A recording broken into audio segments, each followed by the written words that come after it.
right. Welcome to News from the Pew as I choke on this, where we take the news from the world and distill to make it slightly less frightening. I am your smoky host, Rick Barrett, and it's just a skeleton crew tonight. Me and Steve, and we're gonna break down as much as we can for you and let you get off to this weekend.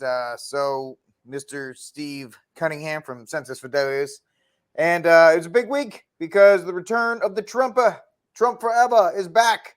So if you have that, let's get right into it. And glorious again. I am tonight announcing my candidacy for President of the United States.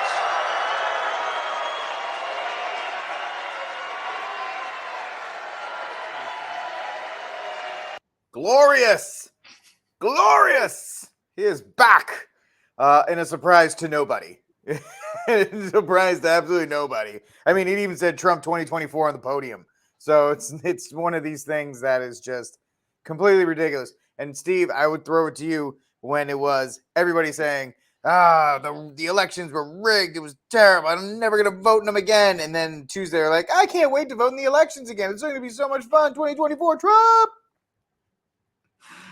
I can't remember. What day was it that he came out saying that? Because Tuesday. It was Tuesday. Okay, so I nailed it. I told everyone, I put a tweet out saying that he was going to run. He was going to come out on Tuesday saying he was going to run for presidency because the people were around him were telling him to push it off, the wait after the Georgia runoff, I think it was. Yeah. He said, you know how he is. You do his impersonation. He had to do it then. We have to do it now, Steve, because I have to do it when I want to do it. We're going to have this great, glorious announcement. It's going to be great. Don't worry about it. It's fine. Let's just get into 18 ways Trump supported the swamp during his presidency. This was back in 2021. For all the Trumpism, Trump lovers, Trump devotees. Trump forever! Trump forever! I know I'm going to get some hate mail on it. I already know what the answer is going to be, the pro-life stuff. I'm going to say, I said it a couple weeks ago, I think that was fixed. Really? I think that was in the plan. Hear me out now. I'll get the tinfoil hat. This is how I have no evidence on this. It's my own personal opinion. These opinions will only be held against me, I guess. So help me God. But think about it. Every election's rigged, right? Everyone's going to say 2020 was fixed. It's fixed all the way from the beginning. I mean, you can have evidence of the rum, the politicians giving out rum, people that are shaving, going in and voting again because there's no voter ID back in the day. Everybody, it's been rigged in a way and been fixed, and there's been unethical things from the beginning. Everyone knows. So are we going to say that 2016 was the first truthful election ever, first honest election? I don't think anybody with two working brain cells is going to admit to that. And everyone I've talked to, after I explain that to them, will go, you're right. Yeah, there's no way. Okay, so the SCOTUS thing. All right, 3 SCOTUS people come in. Right now, we're 0 for 8 locally because just the other day, Georgia Supreme Court struck down a constitutional, a ruling before Roe got hit to ban abortions after 6 or 8 weeks. So 0 for 8 in just the last 2 weeks. That's not including Rhode Island codifying, etc. Good old Rhodey. Good Rhodey. They were the first. So GOP has what? They run on funds, donations, saying they're going to end abortion. Fundraising letters. What if the Democrats got together and say, hey, we're going to let this happen. We're going to get these things in. Roe gets killed. And it goes back to the state level where everyone and their brother, even them, know it's supposed to be at, because that was what the main argument was that it was a bad argument, bad vote, bad enactment by SCOTUS, because it should have been at the local. They even say in the original ruling that it should have been in the state one. So they know that. What if they know, hey, we get rid of that, we end funding from the GOP because people that are pro-life are now not donating the GOPers because that's really all they have. As Ron Paul talked about, why does his pro-life bills get beaten up by pro-lifers? And he would say, because if the GOP got rid of abortion, what would we run on? What would we get our funding from? What would we get donations from? Okay, so the stupid part of the GOP, everyone knows that they're going to run that, they're going to get the money, etc. So you get it kicked out of the feds. You eliminate the funding for the GOP. The pro-life headquarters has no idea what to do after it. It goes back to the states where they already have an idea of what they're going to do, how they're going to enact it. It almost seems like they were already planned out for it. And you go bam, bam, bam, bam, bam, bam, and you're already at 0 for 8. We're behind the 8 ball, and it's the first inning. I just see it just being non-accidental that happened, and it's in the sense of, well, Lila Rose came out with a tweet.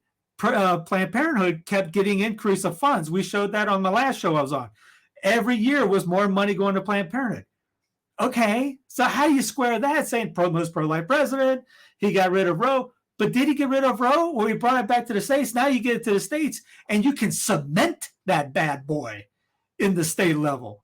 So it almost worsened everything because, yeah, sure, it was up there, and it was, it was still there. It was still getting happy, but we just made it exponentially worse because now look at the bills that are just gone through. Either they've been codified at state levels or they enacted bills that you can kill the kid if he survives the thing, like Montana did the last week. I got my spidey senses up on that going, there's something weird about what's going on. We haven't gotten close to a victory. Right off the bat, there was a Kansas, million votes come out. We got our brains kicked out right out of the gate. And then bam, bam, bam, bam, bam after that. I don't find that as coincidental. There's no coincidences anyways. It's too funny that happened. And it's just, I don't know. It's just something tingly about that just doesn't smell right and ain't the fish. But so, number one, nominating industrial elite insiders. And remember, he brought in who? John Bolton, who is the swamp of the swamp. He is like the guy that has a swamp on his door, on his window. He hasn't met a place he didn't want to bomb. Cozy with big oil. We all know that. Cozy with big pharma. Who's the father of the vaccine? He said that many times. Warp speed, baby. Yeah. Yeah. Absolutely loves it. And he didn't give up on his vaccine until he was forced to. At least exactly. Talk about it. His support Bill and Melinda Gates. Okay. He took money away from it, but he put it right into Gavi literally an hour later, which is Bill and Melinda Gates. Yep. Ending investigations for pesticide dangers, making GMOs easier to enter the food supply. What do we have in what do you hear now? The food, Great Reset, part of the food thing, bad on gun rights. Terrible on gun rights. I'm sorry? Terrible. Yeah. Support and expansion of 5G rollout. That's not big at all with the 4IR and Internet of Bodies and Internet of Things. Supported the Syria false flag narrative, the drone emperor. How many? We brought this up many times. After Obama, the drone king came in, Trump took it to a new level. He removed all rules requiring reporting on drone deaths that were put in place by Obama once he decided he had his turn with drone murder. In fact, 2019 airstrikes from the U.S. and allies in Afghanistan killed 700 civilians. And at the end, the number of civilians killed by international airstrikes increased by 330% from 2016, the last full year of the Obama administration, to 2019. Now, pro-lifers, that includes, bombing innocent people is not a pro-life. Not a pro-life position at all. Fighting to keep president's kill list. I'm sorry, go ahead. Unjust war. Yeah. Fighting to keep presidential kill list, lying to 9/11 victim families, which is kind of funny after what some of the things he said. Imprison the American citizen without trial charge. Continued support of NDAA indefinite detention clause. Attempted to block testimony on CIA torture. Empowering and expanding the police state. Great googly moogly, if anybody knows that's kept up. The militarization of law enforcement. Supporting the persecution and prosecution of Julian Assange and Chelsea Manning. Trump's nearly three-decade relationship with Jeffrey Epstein. I would put in 19. He was also the most gay, pro-gay president we've ever had. Yeah, so, he bragged about it. He bragged about expanding the tent. Yes. And that's not me saying that was, I think, was it Fox was even saying that? He was all about that. I remember being at a rally and seeing a bunch of, LGBT flags out there, LGBT for Trump. He was huge on that. So I don't get what I know some guys are paid off by him, but this Trumpism, the hopium, even you look at Corbett's video on the announcement in 2016, he's going down the elevator. That was a staged event. They got actors to come into that thing. Yeah. Yeah, So they did. Like you said, all right, all of a sudden now we're going to, vote harder this way. Hey, my boy's running. It's going to be him. And I got this guy at the gym, he's talks about that. DeSantis versus Trump. I go, dude, what is Trump? A marketing guru. He's a TV guy. He knows how to work the people.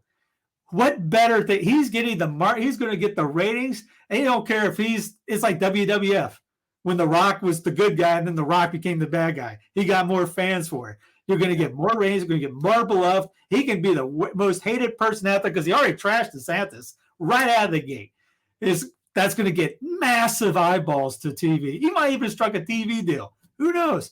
They're going to get a ton of ratings just by the first debate if it ends up going with him on stage with DeSantis and whoever else is on there. And then, God knows what's going to happen during the presidential debate when R versus D goes at it when Trump's in there, because Trump's going to be nominated because he's going to bring in eyeballs.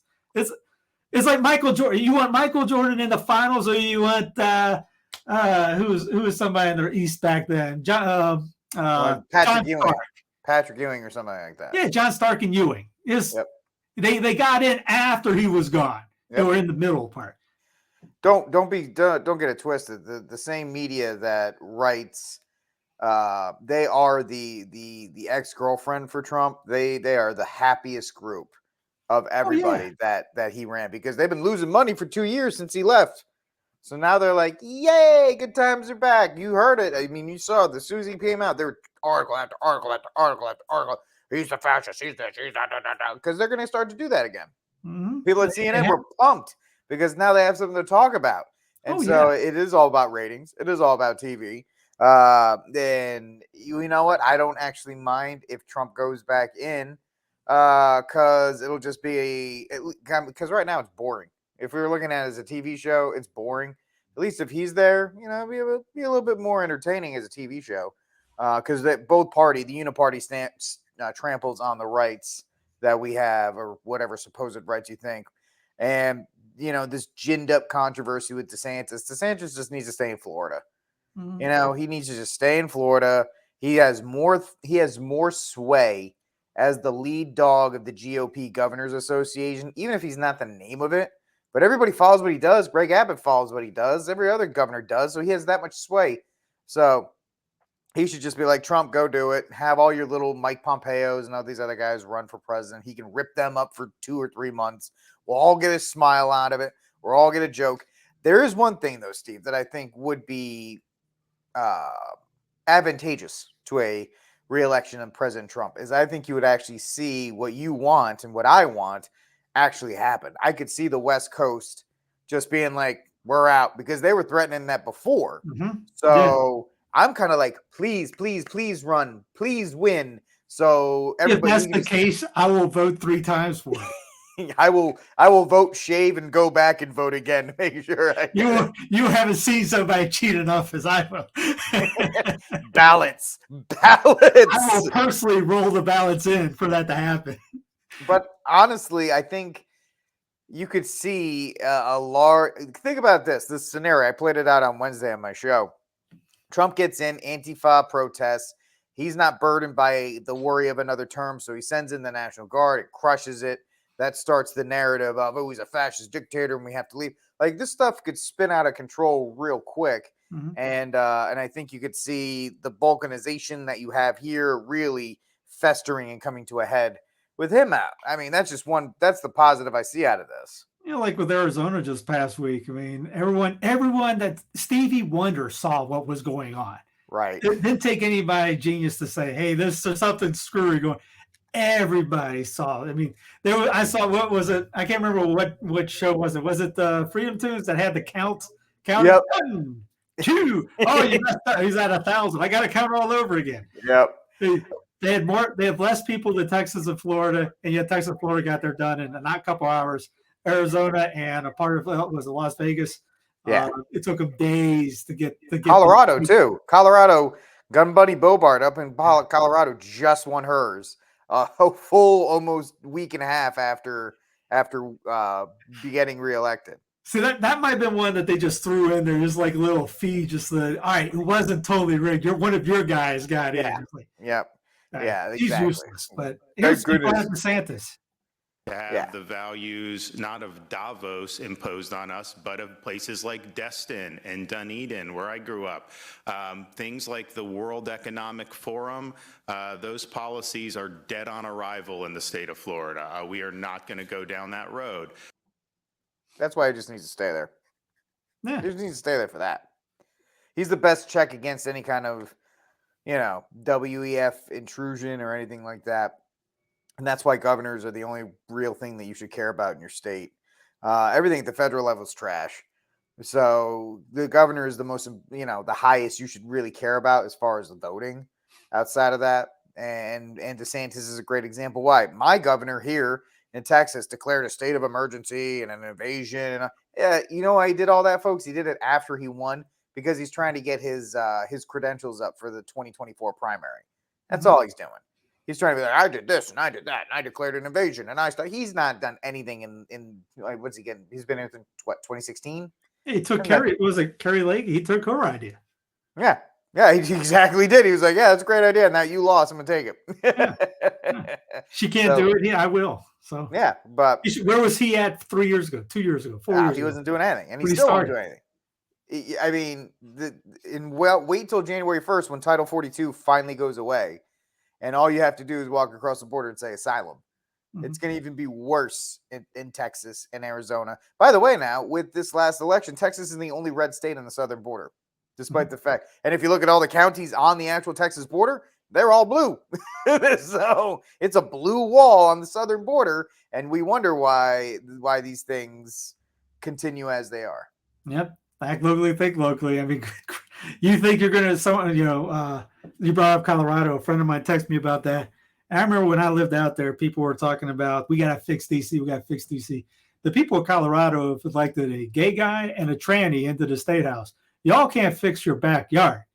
And you think you're going to take care of the continent? Get out of here. You're too busy looking away, man. You looked away and then the camel came under the tent. Yeah. That's the thing. Like you said, governor and every school superintendent all the way up to governor. You need to be focused on that, and that's it. Forget about DC. I mean, look at again. We're putting our bets on Herschel Walker. Have you? There's a reason why. Was it 73% of the people didn't like what's going on, and Biden had the greatest midterm of any sitting president in the history. Was it? Paul Joseph Walker said, man, he's doing great. He never went out. He never left his house for his run, nor did he leave his house for this. He's just going to stay inside on his lazy boy and just win. Yep. And you notice Katie Hobbs did the same thing. That's the new standard for the Democratic Party because they know they don't have to worry about it. They know they're going to be able to mail in. Oh, we're 23,000 votes behind. Look at that. We found 24,000 votes. Yeah, 47 million people voted before Election Day. Right? There's no way a functioning republic would have anything like that. It can't. It's ridiculous. And again, you think this is magically going to stop? Now, what did you brought DeSantis? We brought up DeSantis. What did they do? They changed what the state was supposed to do. One lady got mad at him about it.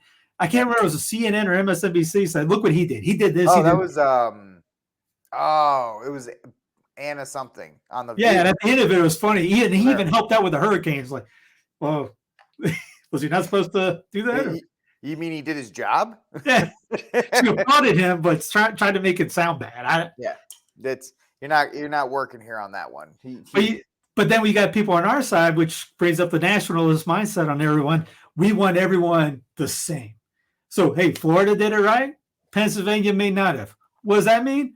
People in Pennsylvania got to get their act together. Now, unless you want to just eliminate state borders and become one gigantic landmass like the USSR was, being ruled by a 10-mile square on the east side of the continent, then you can have your blanket statement thing. And good luck trying to move anywhere. So if you're in Pennsylvania, you don't like what they're doing in Pennsylvania, you can move to Florida.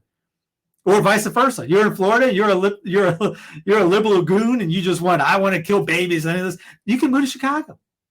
Get the U-Haul, go.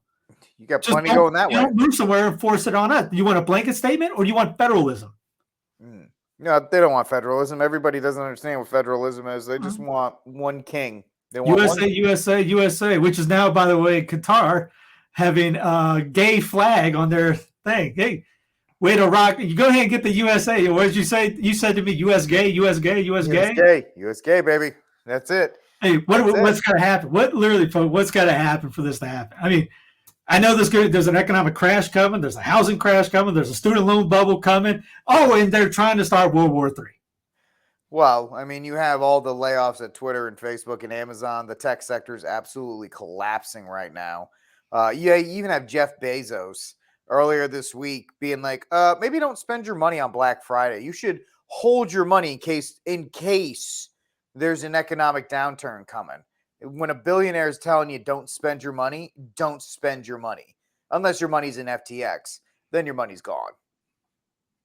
Here's a since you brought that up, here's that. I actually, set you up, Steve. the viewers can't see it when he gives me that glaring look. He's given it to me. No, you're so wrong, because I actually completely agree, Calvin Robinson. I'm incredibly worried if this war drags on for months and months and months longer, which is what Putin is clearly intending, by the way. Not just him. Well, what I mean is in terms of how he wants to do the referendum in the Donbass region. So this is not a short-term thing. This hope that he was just going to end the war is misplaced. It's not our war. I do think Putin is a bad guy. I'm not a Putin apologist. One thing about that, people, if you're doing this, just stop saying I'm not a Putin apologist. Just state the facts.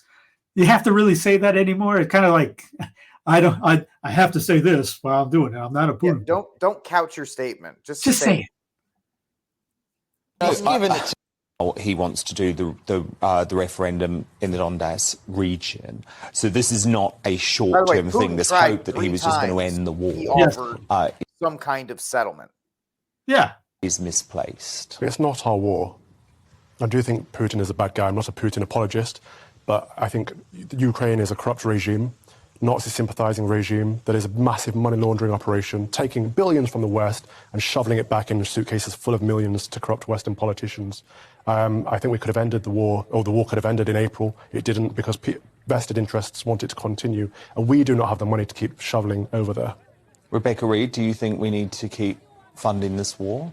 It just feels like, and I'm not the Prime Minister, and I'm unlikely to be the Prime Minister, but were I the Prime Minister at some point, when we decided to start pledging billions or something, I would say, cool, and when will we stop doing that? And when we tell the country we're going to give them loads of money, should we maybe let them know how long for? Like, surely when you make this plan, you have to have an exit strategy. Shirley, no, and don't call me Shirley. Yeah, Shirley. Do not. I mean, well, I'm not the primary. No kidding. None of us are. Answer the question, please. I feel like, you ever seen basketball? We are now in the 8th month of the basketball playoffs. Yep, basketball. And it was funny about how many people after that came out, all of a sudden I saw tweets, Zelensky's a liar. Guys, we've been saying that since day one. Welcome to the party. What made you think a comedian who was an actor who got installed into the regime in Ukraine he's suddenly a phony? The guy who's meeting with every actor in Hollywood and showing up to award ceremonies via teleconference in the middle of the most brutal war in history, and he's like, "Oh, by the way, I gotta go video conference into the Oscars, so just give me like 20 minutes." Yeah, I'm so glad. Well, I guess it should be happy that other people are saying it, but where you been? Welcome to the party, pal. That's like $1 trillion later, Steve. That's not very helpful. It's not after $1 gazillion has been money laundered through Ukraine, through FTX, back to the Democratic Party for their elections.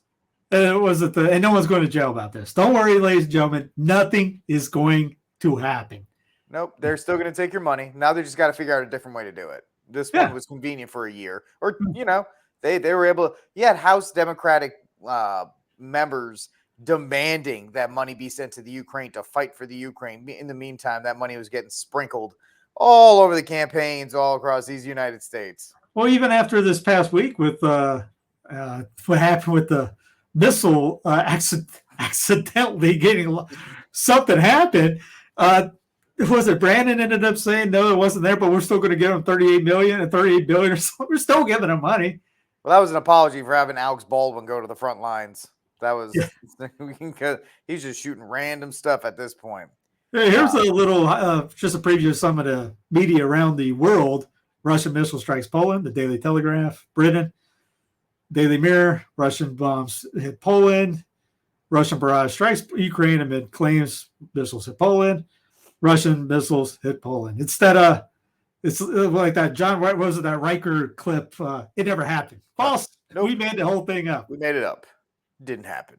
Absolutely didn't happen. But here's the thing that you need to worry about. Article 5 of NATO. This is, if you want to look at it, this is from the conspiracy theorist page, NATO.int.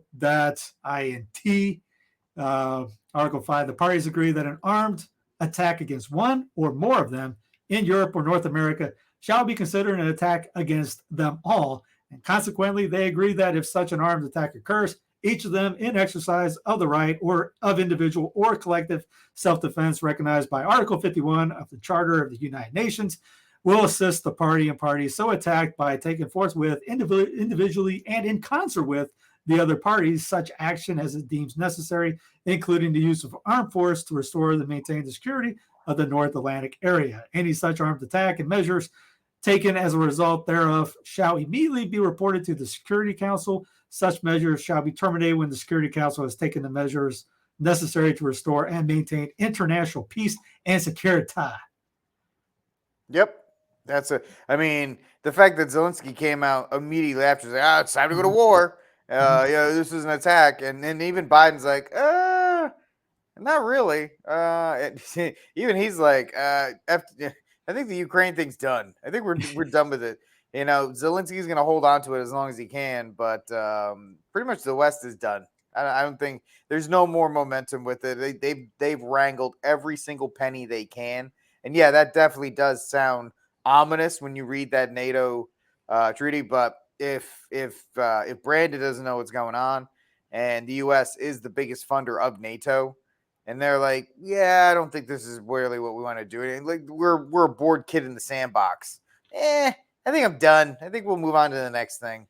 Well, and all the constitutionalists out there, I mean, what's the U.S. have to declare war? You're supposed to go through Congress, not just by a stroke of a pen of your president. But that is even, you don't even get that with that. You're just, we're going to war? What happened? Somebody across the globe got bombed. It has nothing to do with you, though, but we're going to die. Isn't that how the U.S. has gotten pretty much into every global conflict? JQ Adams, yeah, pretty much. If you think about World War I, just even that one, the web of alliances that kind of dominoed, and then Pearl Harbor. Wilson trying to get us in the war, having to set up the false flag to get us there. FDR doing the false flag. Here was another false. I immediately saw a buddy of mine tweet that out. I go, dude, watch out for false flags. Hours later, oh, look. Even Brandon said it looked like it didn't come from Russia. Nope, it's not. It's not the Russians. Well, I mean, there's got to be even as dumb as Brandon is, and some people that are like, yeah, we realize that if we actually do go to war, the Russians will just nuke everybody. Like, they'll just small tactically nuke he's I'm not a Putin apologist. Let me just say that. But Putin has demonstrated such restraint in the face of this, because he could have turned the Ukraine into a parking lot and nobody would have stopped him in Europe. Yeah. Because he could have eliminated it 8 months ago if he wanted to. Yeah, he could have rolled in a fleet of strategic bombers, Operation Rolling Thunder that sucker. And that's, if you read the blogs from Russia, they actually say that they're upset that these guys that their boys are being used like this. They're saying just go in, kind of like how we are when you see about like Afghanistan, just go in and win the darn thing and get out. Yeah. They're doing the same thing, except it's not us. And so it's kind of like their George Carlin thing. We love war. We're war-loving people. Why did we bomb the Germans? They're the only white people that bomb. That's because they were getting in our action. That's right. That's right. But the Russians, you can kind of do what you got to do. We're good with that. Nobody wants to read. By the way, that's another. So here's a little solution for everybody. Make sure you're in the state of grace every day. Don't sin. Make sure you go to confession, because in the attempt of a nuclear attack and you are incinerated, at least be in the state of grace for it. So don't worry about it. Yeah, because our home is not here. So if you get nuked after a good confession and a great communion, glory be. Yeah. I'm actually not afraid of a war with the Ukraine. I'm not really afraid of much. My only fear, as you said it, and I agree with it when you were on that interview with Fwaz, my fear is not being in a state of grace when I die. I don't really have any other fears about Judgment Day. My only fear is failing the 4 final things. That's 100% my biggest fear. And maybe ask for the intercession of I just went stupid. Whose feast day was just the other day? Who what?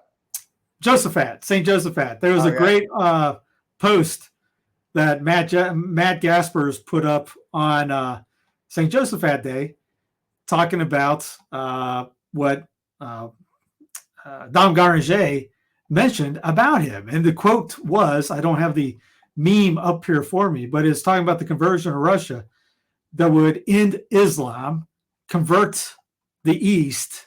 There it is. Fidelity was alone, even stomped up by the 34th. Victorious of the Universal. In Asia, the progress over. No, that's not it. Unhappily for Russia, for schism. Russia becoming Catholic would mean an end to Islamism and the definitive triumph of the cross upon the Bosphorus without any danger to Europe. The Christian empire in the East restored with a glory and power hitherto unknown. Asia evangelized, not by a few poor isolated priests, but with the help of an authority greater than that of Charlemagne. And lastly, a Slavonic race brought into unity of faith and aspirations for its own greater glory. The transformation will be the greatest event of the century that shall see its accomplishment. It will change the face of the world. End quote, Dom Prosper Garanger, years before Fatima. Wow. Yeah. Well, Solid. I mean, Russia is the key. It really is. Mm-hmm. People want to say these United States of Amazon is the key. It's really not. It's the Russians. It's always been the Russians. And communism has spread its airs, and now it's here. I mean, pretty much there. Yeah. Yeah. I mean, if you look at it, you have all that. And then you see when people are like, oh, what are you talking about? Well, I mean, look at what's going on with the GOP in Congress this week. They were more than happy. The 12 senators decided to vote in favor of SSM, same-sex marriage, being codified into federal law. Now, people are going, well, didn't Obergefell, kind of settle the question? Yeah, it did, except this law, this Respect for Marriage Act, or whatever they're calling it, is nothing more than giving the IRS an excuse to go to your church, and say, if you don't marry Bob and Greg, we're going to revoke your 501c3 status. It gives the IRS permission to bully the churches into accepting and normalizing same-sex marriage. And your GOP, your guys are supposed to fight for you, represent the little guy. Those 12 voted on, and half of them were voting on the way out to put this into federal law. And why is that a big deal? Because if it was a SCOTUS case, Justice Thomas and Alito were like, we can revisit this and probably strike it down and return to the 32 state constitutions that actually had, and the federal government, because that's a conflict of interest, because DOMA is still on the books in the federal government, the Defense of Marriage Act. And then Obergefell struck down the 32 DOMAs at the state level. This will then supposedly supersede it, even though there are two different versions of what marriage is in federal law. But your GOP guys, led by, and Trump's supposed to be the head of it. You think Trump's going to go running on repealing this, replacing it, right? No, not at all. Cold day in Hades over that. I mean, this is the same people. Susan Collins, she's, typical. That's easy. Mid for Brains Romney. I mean, the Church of Mormon, they're all in on it too. That just came out, I think, a couple days afterwards that they. Oh yeah, they're all in. They're all in. Yeah. And their explanation was, while we don't agree with it, we want to be in, good standing with the law. Well, what the heck? What's the law, man? It's changing every 10 minutes. That goes back to how it was in Russia with the Orthodox when they went after them. They ended up getting good standing with the law because they were getting they accepted divorce, contraception, abortion, the whole 9 yards, and the Russian Orthodox out there during the KGB going after them because the persecution was great and bad, and that'll probably come through this because of what you just said. Expect that to come down. They already got the domestic terrorist thing down. They got anybody that goes against the government. Their own words. You are a terrorist. You are a domestic terrorist. You are a threat to the union. You are a threat to democracy. Whatever they want to say that word is. And on top of that, you already my thoughts. The government should not be involved in this. This is not a federal power. This is not a federal issue. This is not a federal thing. But we okay when our team does it. If our team got in and tried to do it, we'd be right there for it. And that's precedent. You see this happens. Now they're going to try to make it law of the land, blah, blah, blah, codify it. It's nowhere in the Constitution unless you use lemon juice, and you're going to force the church into it. You'll end up having priests either go to jail. Great. You know, get rid of the 501c. Great. Let it go. And maybe some of them will get a spine to call things out and get a little bit more uppity at the parish level. Because, you know, the traditional guys, they say it anyways. It's the normal priests that usually don't say much about this. Or they're uppity on Twitter and Facebook saying, this is okay, Jesuits. You know, AmericanJesuits.com or whatever, the American magazine. And you got people backing up Father Martin, even though I remember sending one priest say, what would Peter Damian say? I don't know, St. Peter Damian. You think the people are saying harsh things to you. Read his book and tell St. Peter Damian he's being uncharitable. Yeah. It's a dark clouds are in the horizon, and every scope that we could think of, every March for Life. That was a slip of the tongue. Well, that's no more because they got rid of that in DC. Yeah, you know, the march is still going on. It's the mass and the pep rally that ended up getting canceled, which is everyone still upset because, I guess, you know, Bishop Bad. I'm not. I'm pulling a Putin thing. I'm not saying I'm a fan of Archbishop Gregory. That doesn't mean everything he does is bad or everything he does is good. He's just like Bellarmine talks about the not every bad politician is 100% evil and not 100% good. What Bishop Gregory, His Excellency Gregory did, he ended the mass up. He shouldn't even have one anyway because it should be a march. Why are you marching? Well, I had some people come out, well, you got to march because it's when you march. The whole goal, when they said at the beginning, we want Roe to end so that we don't have to march anymore. Roe's gone. Why are you going? Take those funds and put it in the state groups. Yeah. Hey, if your marches do anything, which I remember a friend of mine down in this area, she's a pro-life lady. She had an abortion, and she's a big pro-life lady now. She actually was interviewed and said, if marches did anything, we do it weekly. Yeah. And you go, one time, what are you gonna? Was it a pep rally now? Woo! You're getting your butts kicked at the local level. You going up there to party? If so, please turn in your pro-life cards and just stop being part of the group because you're killing us. Literally, you're getting everything's going in reverse. This goes back to my idea. The pro-lifers are just so off of it, and these guys had to have a plan when this thing went down because it's working swimmingly. If that's not what happened, this is so coincidental that it's working against us so badly. You know, people don't like it when I've been very vocal against the March for Life for the last couple of years because a lot of college kids are going up there just to go up there. And since contraception has not been correctly identified as mean as an abortifacient and not proper, and we don't speak out against fornication before marriage, people get mad at me when like, you realize there's a lot of people a lot of college kids probably hooking up at the March for Life. And I know nobody wants to talk about it, but you got a bunch of young college kids going up there, partying, going to different concerts, this, that, and the other thing. It's probably not a great idea. And secondly, we need, having 50 states have marches on the Natural March for Life instead of one in DC is more powerful than having one march in one place, having 50 marches at the same time in each state capital. I mean, that'll do more, at least raising awareness in your state than everybody getting a holiday up in DC and then maybe going to the march. Yeah, like you said, that. I mean, what is that going to do to Montana, who just voted to kill babies that are after birth? That doesn't do a doggone thing for anybody. They're not even going to care you went. What does that do with in Kentucky? What does that do with Rhode Island who codified it? South Carolina, who struck a vote down just to put the heartbeat bill in? Does that do anything for them? Georgia, like I said, with just this week, banned the 6 week bill, the heartbeat bill. They came down. What does that do for that? Go down there and do the marches. Not DC. That's the thing. Take the money and do it somewhere else. It's a waste of time. The Roe has already been completely gone. That was the goal. That's the whole reason why the march was there. That's now done. Move on to step 2. Not continue. Hey, we're going to march. What are we marching for? Because we have to. Because we have to have a national voice. No, we don't.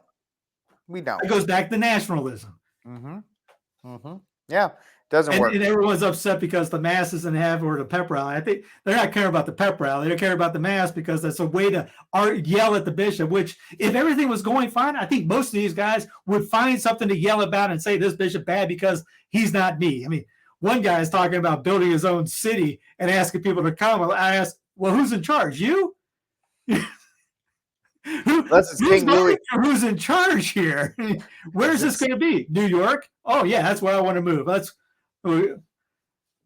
not a great plan. As Pretoria is going to be in New York.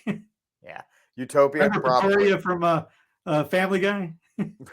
Yeah, because Governor Hateful Kate is going to be more than accommodating to all your needs when you get up there. Y'all can succeed from New York. Yeah, that's where you can do. Yeah. Yep. Good luck. Yeah. But they call me a pipe dream for saying breakaway divorce from DC. Well, and I love all y'all out there, but in your states that are blue, and you're like, but New York is red. Well, scoreboard, buddy, because where it counts, it's blue. In the governorship, at the federal level, and your attorney generals, all those places, it's blue. You need to work to get rid. You need to kick New York City out of your state. Yeah. If you really want it to be red, you gotta break them off. You gotta get away from New York City. Same thing with Arizona. You gotta find a way to like isolate, make Maricopa County its own country, and just be done with it. Look at the states. Yeah. North Dakota broke away from South Dakota. North Carolina broke away from South Carolina. West Virginia got taken from Virginia by Lincoln. But you can break those states up. There's nothing. There is Tom Woods and I talked about. There's no document saying by holy writ on stone from another mountain saying it has to be 50 states. You can't have this. Illinois has to have Chicago. There's no written thing on that. You can get. Yeah, well, I call it the city-state of Chicago. It's not Illinois anymore. It's the city-state of Chicago because the city runs the entire state. Yeah. Same thing with the city-state of Los Angeles and the city-state of Providence. Those are who was it? Was it Hume? Not to say Hume again, not saying everything Hume said is what I have in the gospel back there. I think it was him that talked about or maybe it was one of the Aristotle that said the republic can only be about 3,500 people. Yeah. Well, you got in New York, you got what? Millions. Yeah. New York City, just alone in New York City. You got to break up the boroughs. Yeah. To have any that goes back to representation. You want taxation without representation? Welcome to 2022. Well, I mean, even Rhode Island. Rhode Island's got a population of 1 million, and that's 700,000, 800,000 too many. Mm-hmm. And for that, and that's not a very big land mass, not a lot of a population. It's still too much. One of the coolest tweets that Dr. Marshall put out about a couple of years ago was a comparison between the diocese in Italy versus the diocese in the USA. Because Italy, you look at all these, like the Bishop of Milan. That was just Milan. There was another guy here. These things, they were all sectioned off. There was all kinds of, there was a ton of dioceses in Italy. And you go over here, you got one. South Carolina's one diocese. North Carolina's two. You got these gigantic things. Again, that's if you break it up, you have more people helping out. You become more efficient. You think that you're efficient in New York City or New York or Chicago or anything? You're barely sufficient in South Carolina. They don't have that. Columbia is the smallest capital of all the states, and they're not. It's a nut job down there. Is it really smaller than Burlington? Yeah, last time I looked at that was a couple of years ago, but it was. Well, they got to be neck and neck. Those two. Yeah, they got to be neck and neck on that. But because when you drive through Vermont, literally blink and you miss it, the capital. When you're on their one main highway, which is just a back road, they're like, "There's Burlington later." So it's pretty interesting in that regard. But yeah, and also, the problem with the breaking up of the diocese, Steve, is you got the USCCB. The USCCB, it's another layer of bureaucracy that you'd have to fight through. It goes back to what we just happened last week with pro-lifers getting killed. Is the Maryland governor just came elected? He's the first black governor, and they're making a big thing about that. But he was also, we played it last week, he's a staunch pro-deather. I have yet to hear anybody in Maryland say anything about it. Nope. Why would you? Because that's too busy. USCCB is there. Yeah. That's where you need to have your marches. That's where you need to have your protests.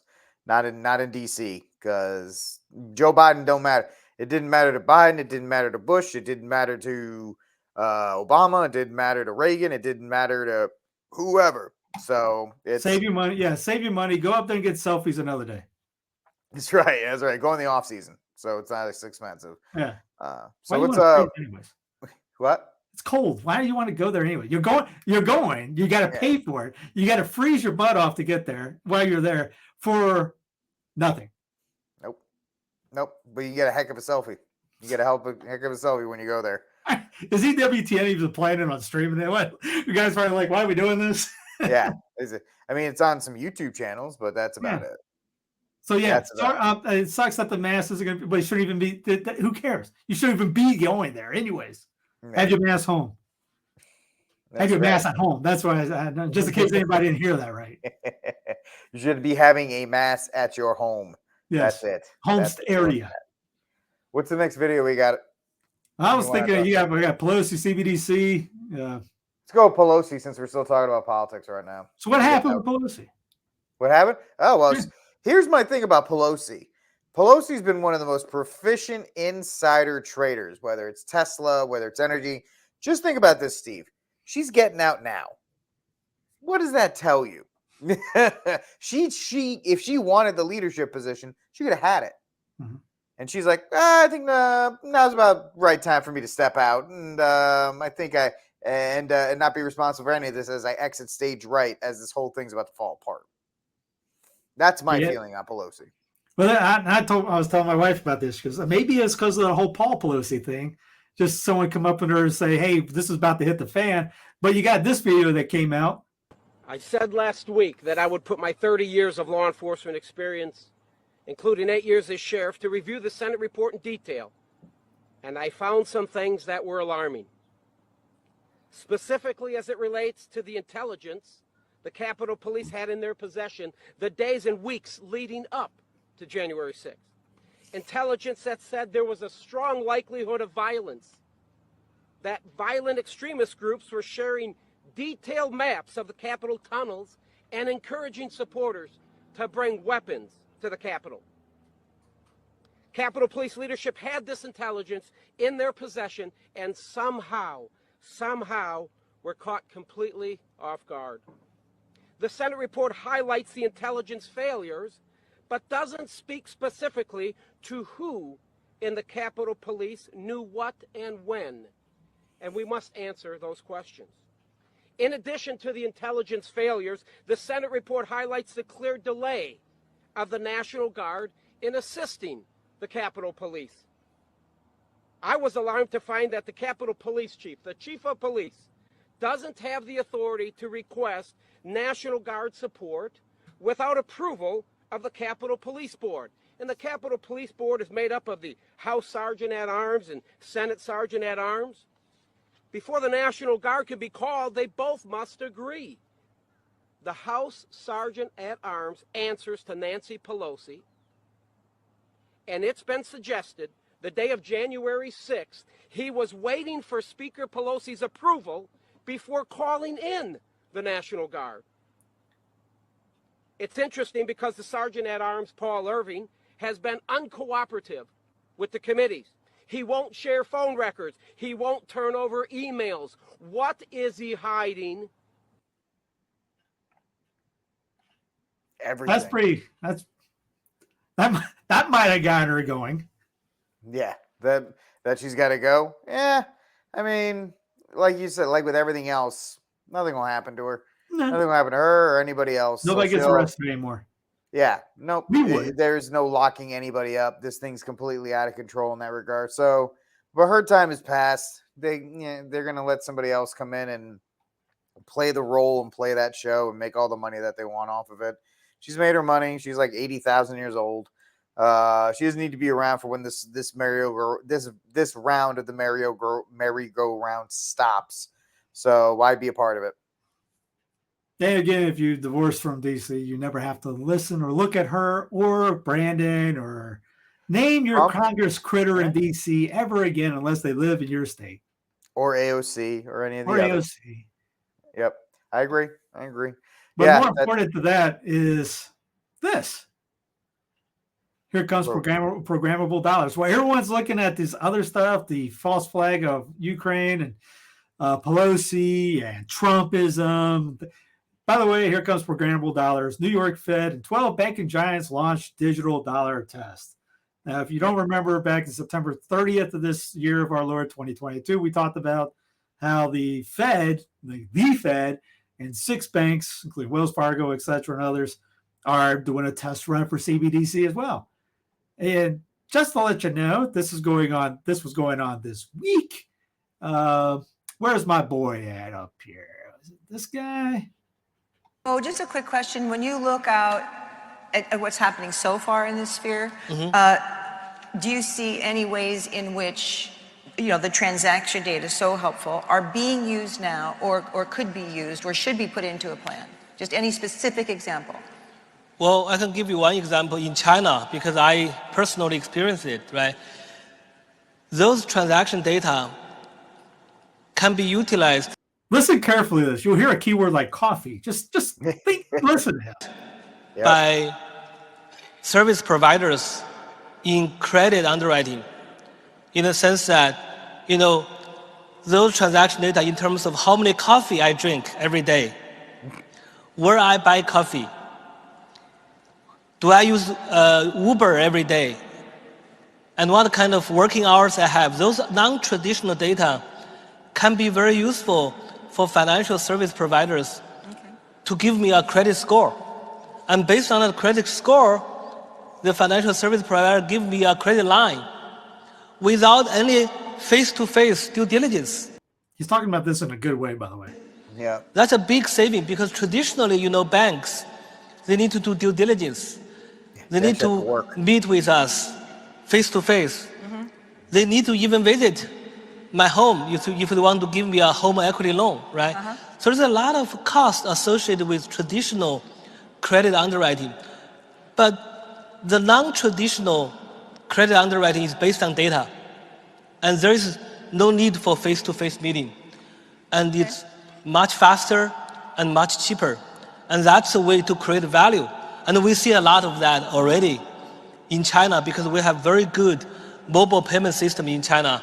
And those service providers, they are providing a lot of additional financial service in addition to payment. And that can be very profitable. And that's the value we are talking about to make it attractive to private sector players to join this ecosystem. The discussion right now is on these sort of pots of money, the finance, financing mitigation, financing adaptation, and loss and damage. In neither of those 3 pots have we got anywhere like the needed money.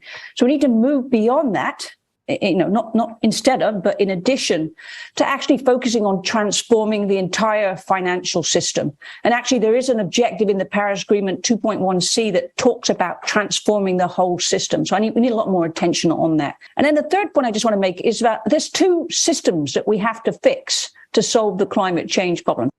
See, to solve the climate change, you got to basically rearrange everything. The first one we're well on the way to fixing. It just really now creates a political will to take that one over the edge. That's the energy system. The other energy system that we have to fix is the one that propels humans. That's the food and agricultural system. And there's just not enough discussion about that. That doesn't sound terrifying. We'll never get to 1.5 unless we address that system. Digital currencies, how do they work? So it's a digital currency and an all digital system that can be controlled centrally. So, for example, we saw during COVID-19, there were rules saying you couldn't travel more than a certain amount of miles from your house, right? So there's certain behaviors you couldn't do. This is a digital system where the central bankers, in very centralized ways, can make rules about what you can and cannot do with your money, and they can enforce the rules with total surveillance. So this is not a currency. So it's called central bank digital currency, CBDC, but it's not a currency. It's a control system. Final question I have for you before I attack our next guest here is the moment that you say something that's true that goes against the narrative, people that go, yeah, well, who's this person? What's her background? What's his background? Could you maybe share with us just a brief, kind of succinct self-bio so people out there know that you are, in fact, a credible source?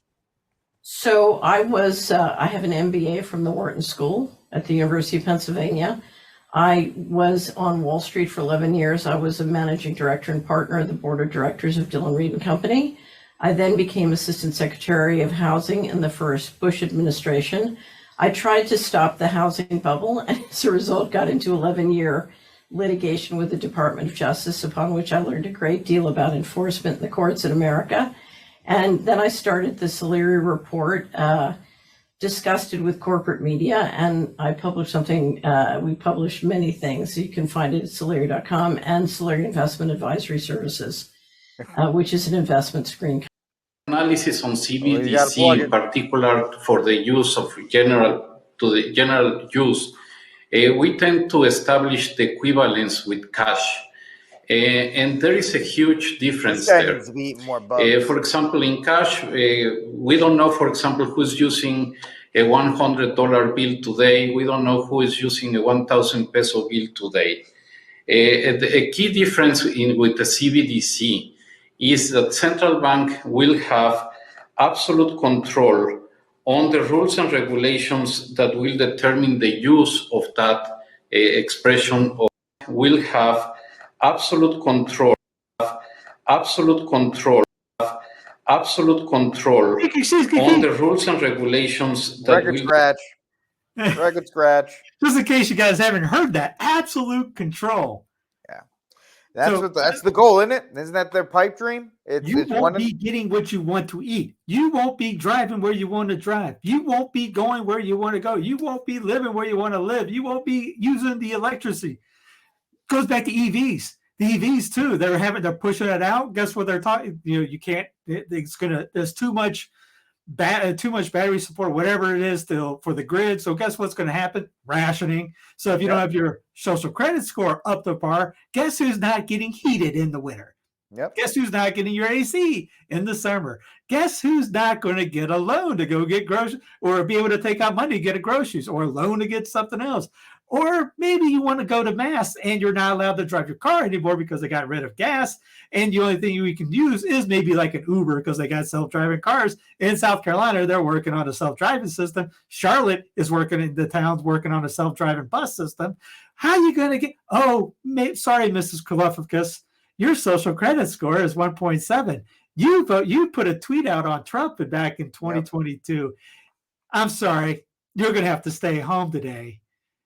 Yeah, that's exactly the point. It's 100% control, and that's why people are talking about things you can actually have your hand on: silver, food, fuel, bullets, whatever you can, going into this type of stuff.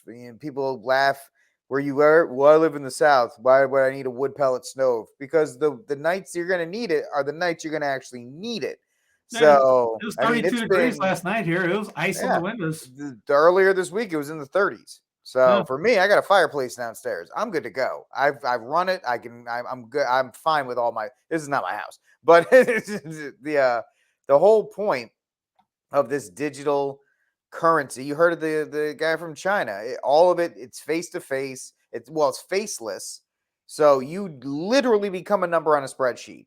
Mm-hmm. The joke about the tattoo with the barcode. They don't even need to do that. They don't even need to do. That's a waste of ink. You're already used to paying on your phone. Yep. You got Apple Pay. You got Swipe, Venmo, PayPal, all that stuff. Bitcoin. I mean, honestly, I know the crypto bros get mad at me when I say this stuff, but Bitcoin and Doge and all that stuff was a setup to get you used to the idea of digital money. There's a guy that was on Beck the other day talking about Bitcoin. The Bitcoin is the safe thing. Bitcoin is kind of like a psyop in this sense because it got 100%. You used to it. It's all digital. It's you're not going to get around this. You can say Bitcoin all you want. You're not going to get around it. They have ultimate control. Yeah. Speaking of that, 100%. This came down this week. I know everyone knows that I have a big fan club of good old Klaus. Excellent. Klaus.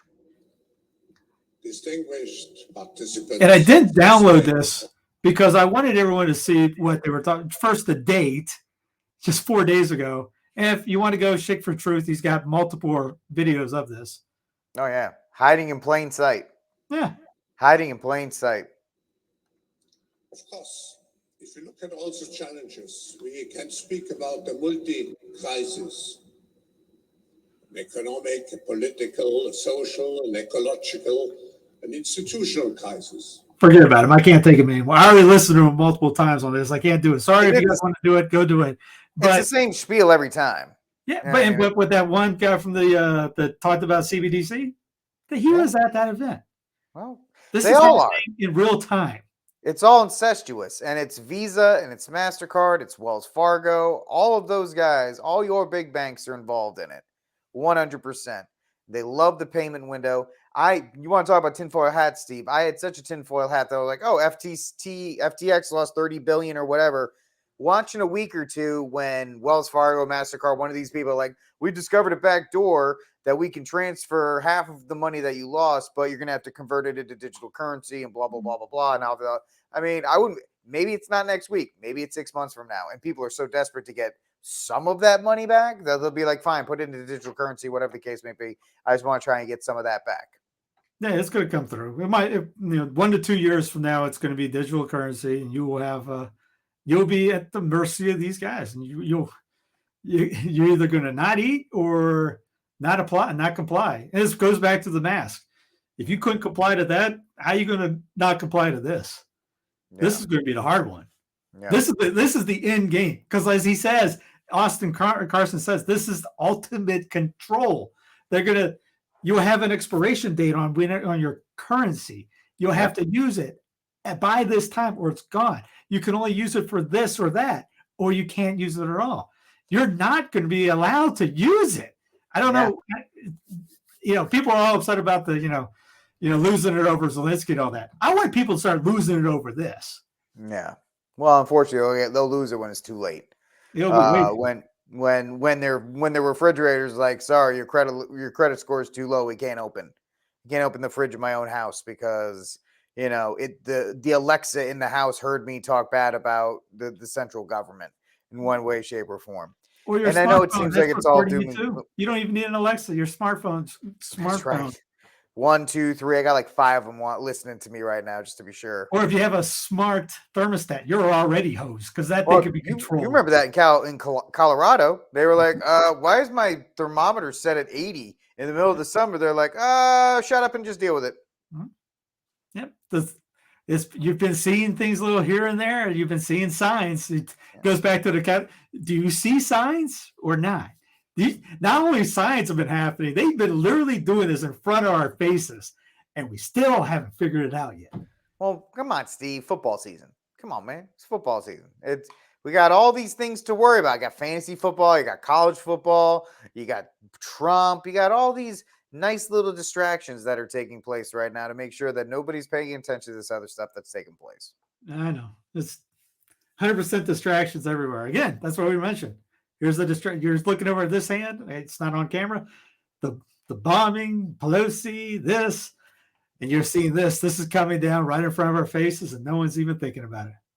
They don't. Honestly, the amount of people that don't care who would be okay with it. I mean, look what happened in China. Most people accepted it because it's rough for a year or two, but after you get used to it. Human beings are amazing at adapting to terrible situations as long as they have a smidgen of comfort that can keep them, satisfied, whether it's, soccer in other countries, football, food, whatever the case may be. Here's another pro-life thing. Talk about the CC, the climate change thing. Don't want to get anything on there. Reuters cries overpopulation, making climate justice harder. Here's the link. Population bomb, right? Reuters cries overpopulation making. Here's the other link. Climate justice gets harder as world population passes 8 billion. Humans could face reproductive crisis. Sperm count declines, study says. Yep. You are the carbon they want to eliminate. Absolutely. I mean, they want to get it down to just the servant class and them. That's really what they just want the whole thing for themselves. And you know what, Steve? This world is thy ship, not thy home, so they can have it. They can have it. Just keep me in a state of grace. Let me, if I need to go to purgatory, that's divine justice, but that's the goal for me in the end. Can't get too worried about any of this stuff. No, you can't be worried. And people wonder. I've heard people say that wonder about me. I still have fun. You see me smiling. I sleep well at night, kind of, because I got. When you do, when you actually do sleep. Yeah, when I get to be able to sleep, I get to sleep, and then just get back into it. So yeah, we got to fight. It's that whole idea of the Jocko line of we usually wait for the bomb to go off before we do anything. We surround and see what's going on. We're not on the offensive. We're always on the defensive, trying to get people on the offensive. Because I heard also from a reliable source that maybe in April something's coming down the pipe that we're not going to like from the Eternal City. So I can't get too much into it. I know the source is credible, and that source that gave him was very credible. We need to do some massive penance now. If you're doing Advent, try to do the St. Martin's Lent, the Monday, Wednesday, Friday fast, or some kind of fast. Do something. We need to get more penance going. St. Andrew's Chaplet. Really hard times coming. St. Andrew's Chaplet's something good that everybody can do. Yeah, just anything. Do something. Yep. Folks, speaking of chaplets, Holy Face Devotion Chaplet. Very, I don't want to say simple. I don't want to, but if you don't do rosaries and you don't do chaplets, the Holy Face Chaplet is a really good one to get you into. And the Holy Face Devotion, I think more Catholics need to do in any way, shape, or form. Rosaries, all that kind of good stuff. I mean, hopefully you're on day 18 of the Purgatorian Manual like I am. Everything we got to do. So. Yeah, because this stuff is literally happening. You saw that one link I just showed. That was the FDA just approved. The FDA just approved lab-grown food. Yep, this is happening. You're going to have this. Are you going to eat the bugs? Are you going to eat this weird fake stuff? The Department of Agriculture just came out and said, "Hey, there's going to be a meat shortage. We didn't have enough cattle. Sorry." They'll have enough meat. It's the Hunger Games in real life. You ever seen the Hunger Games? Watch it. You'll see what's coming in. That's right. May the odds be in your favor. Always ever in your favor. Always ever in your favor. And by the way, around the same story from a couple years ago, this happened the other day. The Majestic Princess docked in Sydney at dawn, the end of a long COVID-riddled journey for some. Stop me when you've heard this story before. Day 4 out of the 12 days was a bit of a change. Everyone started wearing masks, and you could hear people coughing. You could see people looking a little bit unwell. 8 days in, Priscilla O'Riordan's daughter tested positive for COVID, and the family of 4 isolated. We hadn't come out since. It was quite rough being in a room with a 2-year-old and a 7-year-old. Very hard to get food and hard to get water. All the services were down. Almost a third of its 3,000 passengers were COVID positive by the end of the cruise. The operator, Carnival, said strict and robust measures were put in place to limit further infection, and the ship would be thoroughly cleaned before departure. All guests will be masked, regardless of COVID-19 status. Remember, this is in the summer down there. Yep. Positive guests will be separated from other guests during disembarkation. But once off the boat, not everyone was following protocol, with new passengers arriving at the terminal on the same path as passengers leaving. Some passengers told the ABC they were afraid to get on board and were discussing their options with the crew staff. In a statement to the ABC, Carnival says the vast majority of guests are doing the right thing, and if anyone is not adhering, we are disappointed. For some, the Majestic Princess looks a lot like Ruby Princess 2.0, but there's a big difference. New South Wales had just 307 confirmed cases back in March of 2020. This week, the state has recorded more than 19,000 cases. Are you going on another cruise anytime soon? Probably not for a while. Probably not You for a have while. to be. You have to be legitimate. Well, I don't know if COVID's ever going to go, but not for. You have to be brain damaged to go anywhere near a cruise ship. I would never go on one. Heck, no. Nope. But that's the same story that started at the beginning of all this. They're using the same stories. Well, they say fourth wave down in California. It's variant BQ1 and BQ1.1 that have already returned. They've strongly recommended masks inside again in California. So, it's going to be one of those things that they'll never give it up. They'll never let that power go away. Till you say no, till you stop saying you as in you, till you say no to all this, along with the CBDC and all this, stand up against these things. I mean, there's obedience, and then there's pretty much just getting beaten by your tyrannical government. Yeah. Well, I mean, at this point, people are going to have to make that decision. They're going to have to make that decision what they want to do, whether they want to be comfortable or they want to be right, or they want to be just. And to each their own. They got to make their own call on that one. I don't know if we had. Is there one more video? I think you got teed up for us, or is that? I got a death one. Oh, the suicide pod. That's right. Did you see, Steve, in California, in Canada, they have made medically assisted suicide for youth, and it's strictly given to people who are homeless. Oh. That's how. If you're homeless, you can apply for MAID. So you got your choice is homelessness or death. And the youth too. You can do it with youth without ever asking for parental permission. Great googly moogly. Hey, the culture of death is ascending. Alive and well, and ironically. It is. And the only thing to fight back against is Trump. Voting Trump. This is voting Trump 2024. That's right. 4 times.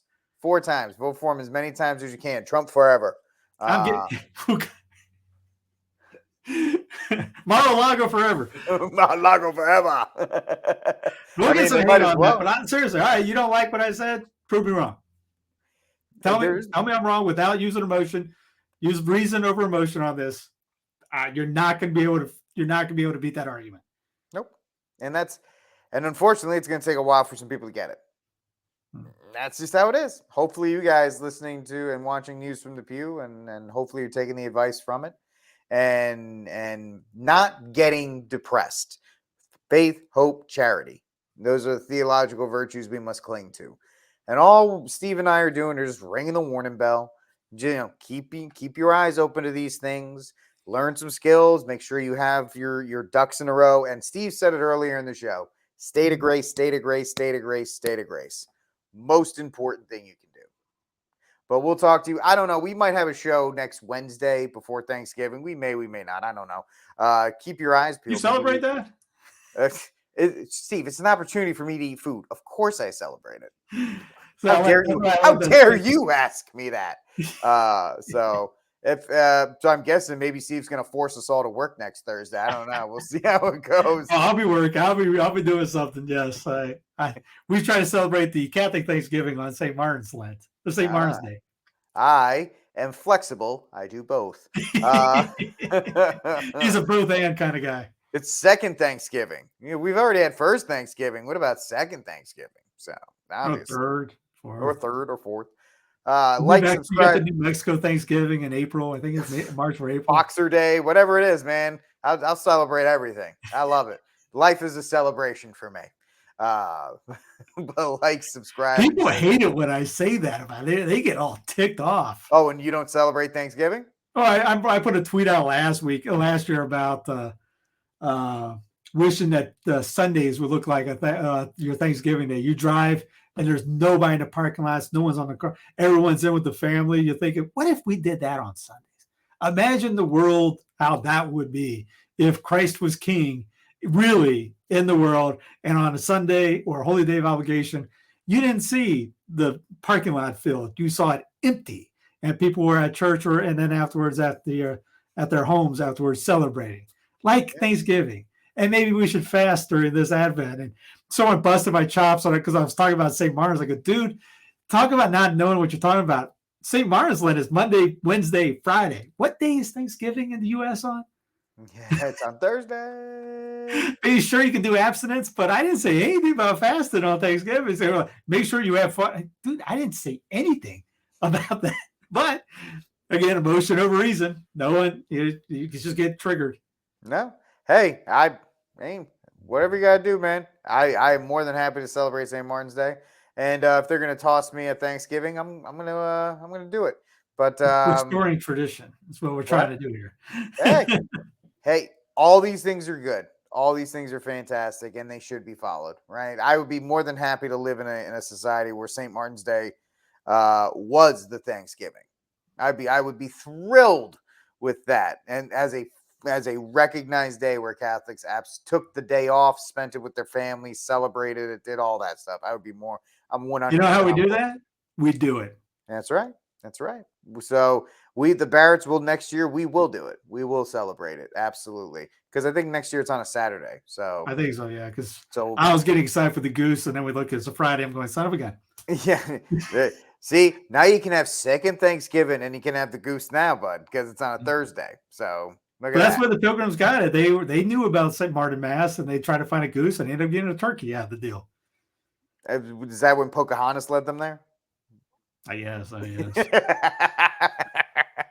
we talking about the what's her face Warren right now? Or yes, that's right. Back when Elizabeth Warren led her people, she led her people to the first Thanksgiving. Trump's favorite politician. Fun fact: they all went to Mohegan Sun after. So, all right. Like, subscribe, and share the news from the Pew. We love you all. We'll talk soon. God bless and Viva Cristo Rey.